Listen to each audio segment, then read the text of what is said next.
Hi everyone, welcome back to your PMP practice exams. We go through 5 questions in the morning, good practice for your PMP exam and a good way to prepare as long as you're studying as well, but also and I'm going to go through them for the first time as we go through this video. We'll see how we figure it out and figure it out together. Hopefully we get enough of them right to pass this particular practice exam. Question 1 out of 5, let's have a look.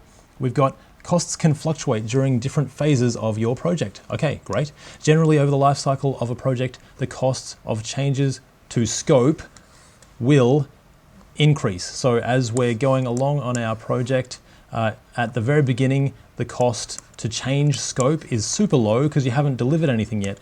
As you've delivered more and more or created more and more, the cost is way more. So for me, the cost will increase. It's definitely going to be a B.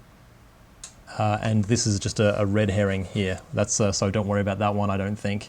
Definitely B. Yep, answer B. As a project advances, the project changes come from scope creep or error correction have a larger impact on project cost. That's what we're after. Let's look at question 2. You're a project manager brought on during the very early phase of the project. The project sponsor has asked you to create a report on whether this project can be completed in time, at what cost, and what benefit is expected. What is the project sponsor asking for? Okay, good question. So right at the very beginning, could be a project charter. Project charter will have stakeholders and risks and stuff as well, but it'll have also the scope. It sounds more like a business case to me. So a business case has all of the, is something actually viable or feasible? Okay, that looks promising. A commercial database, definitely not that. Feasibility study, probably feasible, like a feasibility study. That's what we're looking at. Project management plan, that comes later on as we're actually planning out our project once it has been initiated.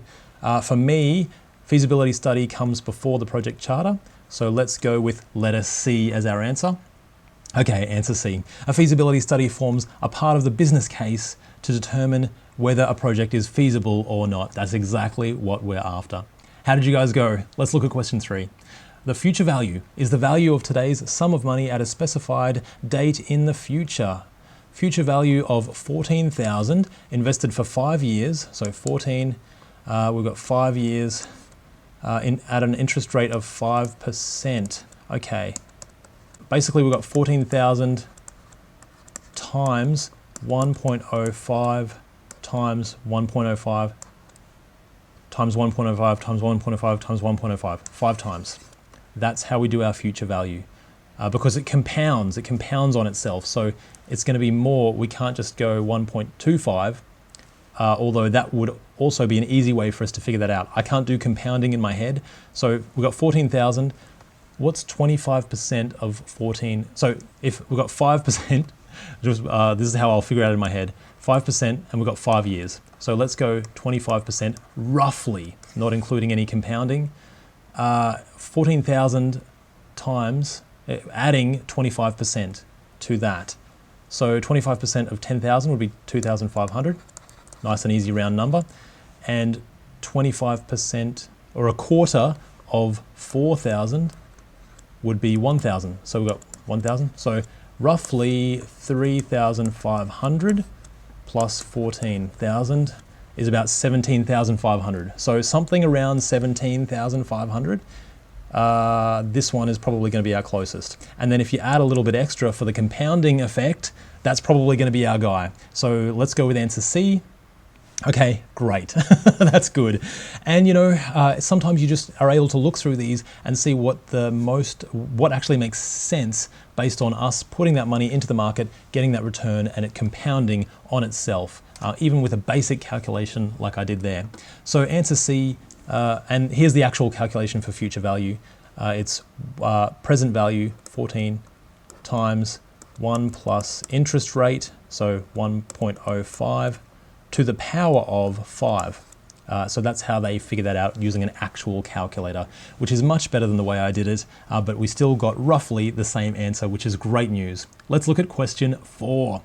Your project can be significantly impacted depending on the organizational structure you're working in. Which organizational structure gives you the most control as a project manager? Definitely strong, yes. Functional, no. That's the functional manager is in charge. Balanced is even, so no. PMO. So PMO is actually stronger than a strong matrix. You have almost complete and total control in a PMO or a project management office. Let's go with letter D, and it's answer D. Great. While a strong matrix gives you moderate to high control, a project management office gives you high to almost total control. How did you guys go? Let's look at the last question now. Question 5.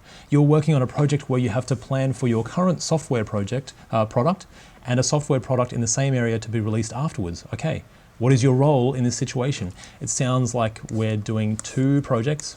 So it's not just the one that we're working on. Potentially that looks like a program to me. So functional manager, no, we're not in the functional area. Program manager, probably yes.